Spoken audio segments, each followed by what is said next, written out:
Comparaison supériorité. Comparación de superioridad. Se utiliza pi pase para hacer comparación de superioridad de los adjetivos. Ejemplo: Jean pi intelligent pase Wana. Chemise pi belle pase Pamna. Se utiliza plus pase con los nombres.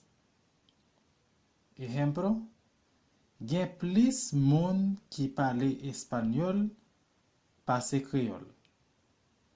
Nous te mangé plus viande pase diri. Se utiliza plus pase con los verbos.